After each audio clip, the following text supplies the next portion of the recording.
এটা তোমরা আগেই জানতে। প্রথমত কংগ্রেস দলের সঙ্গে বা যে কোনো বুর্জোয়া দলের সঙ্গে বামপন্থীদের জোট হয় না। জোটটা তো ফ্রন্ট, বাম ফ্রন্ট, এখানে তো জোট আছে, কিন্তু তোমরা ওরা স্বীকার করো না, ওখানে কেউ নেই বলে। একটু মালিক শ্রেণী কেউ না থাকলে ঠিক ওটাকে রুচিকর মনে হয় না। কিন্তু বাম ফ্রন্ট একটা হচ্ছে বাম দলগুলোর জোট।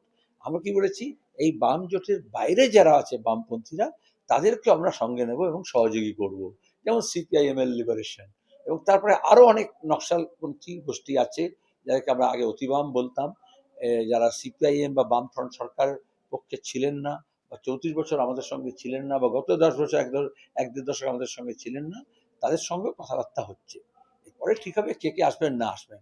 তার বাইরেও আমরা বলেছি বিজেপি এবং তৃণমূল বিরোধী যারা অবস্থান গ্রহণ করবে, মানুষের কথা বলবে, যে জীবন জীবিকা নিয়ে লড়াই করবে, তাদের সঙ্গে আমরা কথাবার্তা বলবো এবং আমরা আরো বেশি শক্তিশালী একটা ঐক্য গড়ে তুলবো।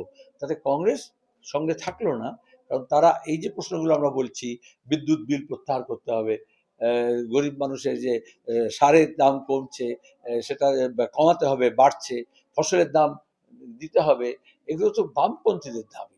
আর দাঙ্গা হাঙ্গামার বিরুদ্ধে যারা একাট্টা হবে, এই সমস্ত শক্তিগুলোকে নিয়ে আমরা লড়াইটা করব। সব বলে দিয়েছি। রাজ্য সরকারের, রাজ্য প্রশাসনের এবং ইলেকশন কমিশনের এটা কোনো দেখা যায়নি।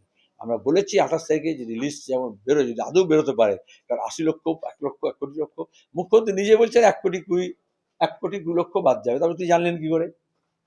এখনো যখন আপলোড করা চলছে, মেলানো চাষ চলছে, তো ঠিক যে সংখ্যাটা আরএসএস বিজেপি বলেছিল, যে সংখ্যাটা ইলেকশন কমিশন পূরণ করার জন্য সবাইকে বারবার নোটিশ পাঠাচ্ছেন হিয়ারিং এর, দিন রাত কাজকর্ম ফেলে দিয়ে জায়গায় করছে, মুখ্যমন্ত্রী সেই কথাটা বলছেন। এটাই শাসক দল গণতন্ত্রের যে সংকোচন করছে, ভোটাধিকার কেড়ে নিতে চাইছে, ঠিক যেমনটা সিএনআরসির নামে করেছিল গত বিধানসভা নির্বাচনের আগে। আমরা এই জন্য প্রস্তুত হয়েছি, ঘোরতর বিক্ষোভ হবে। মানুষ মুখ বুজে এই নির্যাতন সহ্য করবে না, এবং আসামের মতো পেছনের দরজা দিয়ে এনআরসি এখানে করতে দেওয়া হবে না।